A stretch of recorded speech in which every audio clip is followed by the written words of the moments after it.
Getting into it now, our best and worst movies of the month of May. I will say at the start of this, we are in a different location now. Yeah, we moved. In case it looks a little different, maybe sounds a little different, it's not how I want it yet. We don't have we have the house unpacked, but we don't have things like Yeah, settled. And we haven't been here that long. Like Yes. this is good. I'm surprised it looks like this, to be honest. But for our best and worst of May, what was the best movie, in your opinion, that we saw? Devil Wears Prada 2. Do you want to rewatch it at this point? Or is it, because that's the thing about the first one, it's so rewatchable. You've lived with it for a long time. Well, I didn't want to rewatch it 4 weeks after seeing the first one. Like, I want to rewatch it eventually, not right this moment. I was surprised to see how much that movie sustained. When you look at all the movies that came out in May, I always kind of determine a movie's success by where it ranks on the Regal app. Because whenever you go, they put the big 3 movies up there that people are going to watch the most. Throughout the entire month, it was up there in the top 3. Yeah. The nostalgia was real in that. The age of the chick flick is gone, honestly. Like, you think of the early 2000s, Devil Wears Prada, Sweet Home Alabama, Legally Blonde, She's the Man, all the way up to like Bridesmaids. And then we like kind of ditched chick flicks. There is one coming out this August that I can't wait to see. It's called Spa Weekend. Yes. Looks hilarious. I think the trailer for that dropped recently. But yeah, the chick flick is gone. And like, hello. It's just action movies now. Like, it went to like a dude's world of like superheroes and 17 Fast and the Furious movies. Now horror movie, a lot of horror movies right now. And then comedies as a whole have just kind of not been as profitable. So people are spending less on taking that risk. Nancy Meyers is making a new movie, Nature's Healing. I saw that Apple Martin's going to be in that. I did see that, making her debut. Yeah. Which we've ran into her before, and her mom. Yeah. That was a great story. We saw him on the chip aisle of Whole Foods. We have this thing when we both see a celebrity in the wild. We can just look at each other with our eyes. And that was what I think that's probably top 5 famous people we've run into in public. Like, not at a work thing, just randomly. You've also seen Chris Martin. I've seen them both of Apple's parents. Yes, because Chris Martin, I was in Malibu for American Idol. I was just walking down. You were going to get a smoothie. Yeah, in like Malibu. And I just going like on like the side of this main road there. And then I see this white Jeep just come up. And I instantly, I'm really good at recognizing people. Yeah. But Chris Martin driving this white Jeep turning into this, what I later discovered is like an art house that he owns. Oh. So he was, I guess, going to check in on the property, but pretty normal car for Chris Martin. Yeah, Gwyneth Paltrow was a big spot for us. Saw her at the grocery store with her daughter because she went to college here. Yes, she graduated. And now she graduated. Now she's going to be in a movie. There we go. Back to the chick flick of it all. Nancy Meyers. There you go. Nature is Healing. For my best of May, there was a lot, but I think it comes down to not only one of my favorite horror movies of the year, but probably of the decade. It is called Obsession. Okay. And Obsession is about this dude who has a big crush on a girl. They've been friends for a long time, but he wants to tell her how he feels about her. Doesn't really have the courage. He ends up trying to go buy her a gift. Instead of buying her this like stone thing that he thinks would be cool, he purchases this kind of like children's like toy where it says you snap it and you make a wish and that wish comes true. And his wish is for her to love him more than anybody else in the world, which he's just trying to be like, I just want to be in a relationship with her. Be careful what you wish for, buddy. And then it gets completely crazy because there's this sinister element to it because he obviously makes that wish and she not only loves him more than anybody else in the world, she's super obsessed with him, hence the name of the movie. But it is really intense. The movie was made for less than $1 million and is now one of the highest grossing like lower budget movies. That's insane. And it was a movie I didn't get to go see opening weekend because we were moving, but I went the second weekend it came out and it was still full. That is insane. That doesn't happen anymore. The hype around this movie was all word of mouth. A lot of Gen Z just gravitates towards horror movies right now. I think they were the ones who made this movie a success, but there was way more of a buzz for this movie than there was the $160 million Mandalorian. Don't tell me they spent that much on that because that is. What did y'all do with that money? In comparison to other Star Wars films, it is the lowest. What did y'all do with that money? Paid Pedro Pascal for very little screen time. His voice and Sigourney Weaver. Yeah, but that's the thing about horror is you can make a movie with a vision and a vibe and create a story that people find compelling because that's what I've been reading the entire week and a half since watching that movie is people discuss different plot points, like who was the villain in this? Like, what do you think about this? His decision to do this, who is in the right, who is in the wrong, what happens at the end? All these little things that get people talking that you don't necessarily need a big movie budget. You don't need a lot of promo. You don't need the Grogu $80 popcorn bucket. It is just creating something that people actually want to go experience in theaters with people, which I think is a big thing about horror. You want to go see it with friends, even though I go to every horror movie alone, but it's one of those things that you go experience with other people. You're in a dark room where you feel scared because of what you were watching, but you're still safe. It's kind of just in your mind, but it's a community thing. And then there's the social media aspect where you like talking about it, debating with other people, some people getting in arguments about it, but you don't get that from a Disney movie that is just cranking out a franchise just for the sake of cranking it out. But that is why I love that movie even more, is because to me, it lived up to the hype. I give it a 4.5 out of 5. And then it's the discussion that it caused, where I think that is where movies are lacking right now, is creating moments. And that is what's really standing out and making people a lot of money. And you can't really buy that. So that is why Obsession is my best of the month. What about your worst? Mandalorian. That was your worst. It was. And you weren't a fan of the show. You haven't seen the show. And you were like, do I need to watch any of the show going into it? But I like that you have that perspective, because I think that was a lot of people. Because I don't think people were going to go back and watch 3 seasons of a TV show to go watch a movie. That's homework. No, it was. And I like Star Wars. I was bored. I was so bored. It was long, low budget for a Star Wars film, and boring. And those are the worst 3 things you can be. I was so surprised at how little action there was. The soundtrack was good. The soundtrack was good. The Shikari song was good. Whenever they go into the city to go try to rescue Rada the Hutt, that's the only part that felt like, okay, this is actually kind of cool. It kind of reminded me of like a Blade Runner 2049, where it was kind of dark city vibes. That was cool. Aside from that and Rada the Hutt, there was nothing else redeeming about the movie. It was weird. It felt 2 hours. Yeah, it really minutes. did. And it wasn't inherently bad. Like we've seen movies that we wanted to walk out of because they were so bad.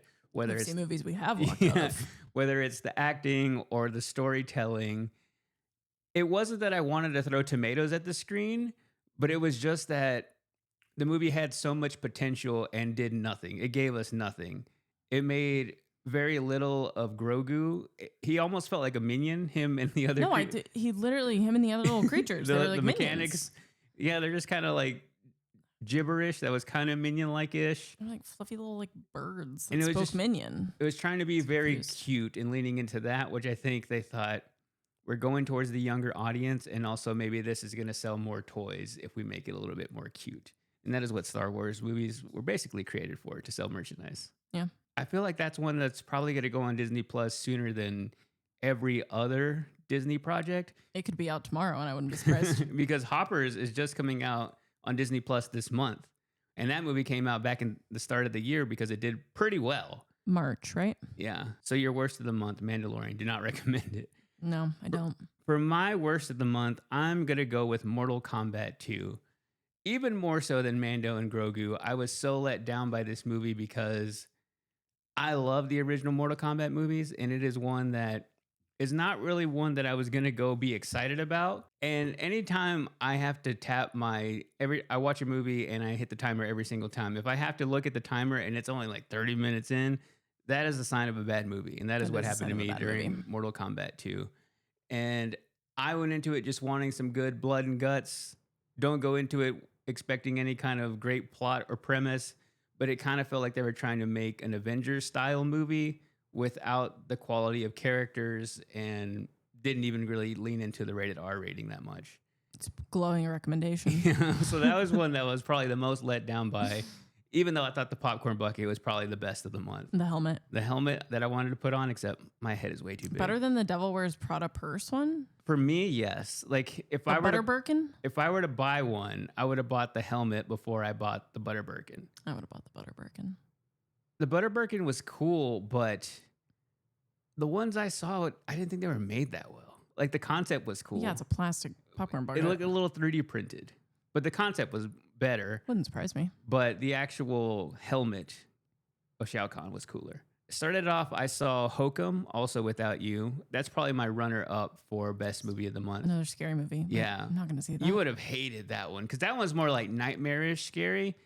Obsession doesn't really have any kind of paranormal element. There's like a sinister element where I don't want any of that. of you don't know exactly what is causing her to be so obsessed, but it's not really like things popping out at you. There's not jump scares. It's just violence and overall just kind of like creepiness. Okay. But Hokum is like, you're going to have nightmares. There's one character that you would have nightmares. We then saw The Devil Wears Prada 2, which I gave a 4 out of 5. I stand by that. Oddity was a movie that I went back and watched because of the director of Hokum. It was the movie he did before that.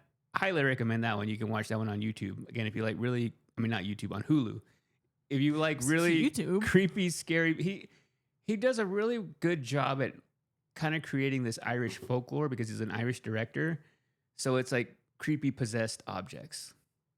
That is what Oddity is about. I like that one. In the Gray, that is the most mid movie we watched this month with Jake Gyllenhaal, Henry Cavill. Already forgot about it. It is a Guy Ritchie movie. They essentially play these guys who you call in if you need to take down a shady person. They work in the gray. But it was like the person they were protecting. I still don't understand what she did. The hardest part of this movie was it was so confusing in the first 10 And to there was 15 like a minutes. bad voiceover, and there was like text on the screen, like trying to be like next chapter. It was not. This movie was trying to be much cooler than it was. Yes. It was like Guy Ritchie doing a Quentin Tarantino impression. And in the opening, it was a voiceover trying to explain everything and how complex the story was. And like, if you gotta explain it to me. I couldn't enjoy the movie because so much was happening in the scene, but then you had this really loud voiceover the entire time explaining things to you, and it was too much information to take in. Yeah. Maybe I was just being dumb, but I just felt like it was I don't think you were being dumb. overstimulating in the beginning. And then I thought Jake Gyllenhaal's character was just really weird, where he was trying to be really cool and like a sly, like leader, Like a macho dude who like is tough without having to be tough, but is cool. and then says like cutesy things that are kind of, it was like really Yeah. going for like, I want a movie quote from this movie. So Henry Cavill was good. I feel like I love Henry Cavill. he's always a solid actor, especially when he does what he does best, does action movies. Yeah. And the entire movie was kind of building up to the third act. And it just felt really weird once it actually happened. We're like, that's it. And then it ended. And I was like, that was not satisfying. It wasn't satisfying. But it was entertaining enough for us not to leave. Yeah. So I would still give that movie a 3 out of 5. Listen, it has to be really bad for us to leave. But like, especially in the summer, if I can go sit in the free air conditioning at Regal and drink Diet Pepsi and eat some Sour Patch Kids, I'm good. I'm good. I was just thinking like how much I love those seats because we were talking about going to our other local theater, the Belcourt. Yes. And I was like, man, I just love the Regal seat. Like, I think that is the most But comfortable we were chair also I talking sit about in. going to the Belcourt on a Sunday, and you do your long run on a Sunday, and then you have to stretch. Like, listen, everyone, he has to sit. He boots me off the couch to a specific side of the couch that he can sit and stretch his legs. You got to stretch my legs. It feels good. That's how I recover. But yeah, I was just thinking like, yeah, those Regal seats are just the most, that's my most comfortable just They are ever. comfortable. Then we talked about Mortal Kombat 2. I saw that after that. And my honorary mention of the month, The Sheep Detectives. I would say the most underrated family movie in a long time. So good. Where So good. This movie was so heartwarming. I feel like if I would have had this movie come out when I was 8, maybe 9 years old, it would have changed my life because it deals with things that are hard for kids to process. Mhm. It talks about how the sheep in the movie just want to wish the bad things away and they just don't think about them. And it forces you to live in that uncomfortableness, to live in that sadness, to be a real person. I thought that was such a great concept to put in a movie like this that kids don't really learn that from anything you watch anymore. Yeah.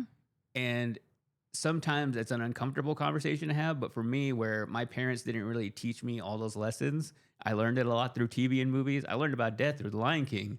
Yeah. I feel like if I would have watched this movie when I was 8 or 9, I would have taken a lot from it. It was funny. I thought well produced.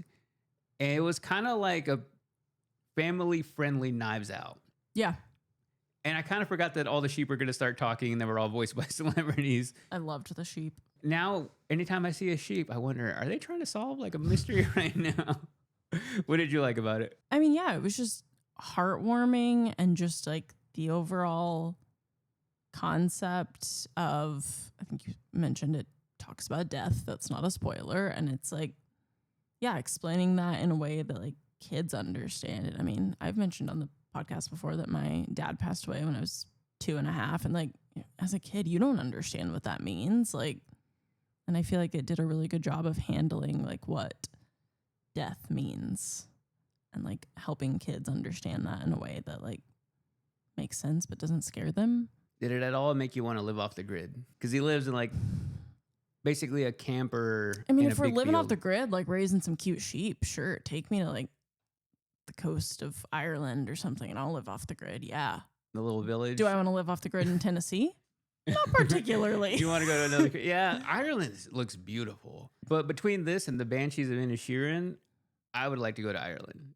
I've always said I want to go to Ireland. But I don't know what else to do there. Like once we get to some of these beautiful locations, you just like look out and just enjoy it. Go on like the tours, go visit the pubs. Yeah, I guess I'd have to start drinking again to enjoy Ireland. I think Ireland's a great place to do that. Yeah, our TV shows of the month. Shrinking, because we Shrink- downloaded yeah, it we to finished watch. Shrinking season 2. I love that show now. That show, it just does something to me. It is heartwarming. It is funny. It is witty.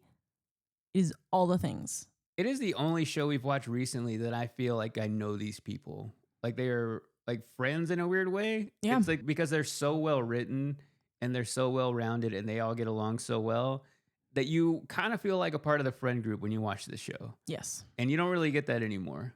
And Apple just has great TV shows, not good movies. Yeah, they got to stick to the TV shows. Because the other show we finished was Margot's Got Money Troubles. Yes, so good. That's another one where all the characters are so well written.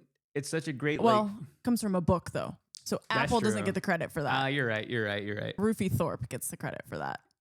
But all those characters are so great. It is so much about family and Apple did a good job screenwriting and bringing it to Yes. life and casting. because the show itself, there's always, I think the thing about both of those shows, Shrinking and Margot, is that anything that can go wrong will go wrong. Yeah, there's conflict, there's mess. Anytime you think something is going to become a problem, it becomes a problem. And Yeah. you find that's entertaining to watch. Although if that was your own life, you wouldn't want all those bad things Wouldn't happening want to all those you. bad things. But like a new character gets introduced or a new situation, you're like, that's going to become a problem. And it does. Yeah. It always becomes a problem. But both of those shows, I would say those would make me want to get an Apple TV subscription if I didn't have one. They're It's a good solid. selling point. Their movies wouldn't make me want to get it at all. But the TV shows are great. Those are our TV shows. Oh, and I'm also watching For All Mankind on Apple. I forgot yeah, about there you that. go.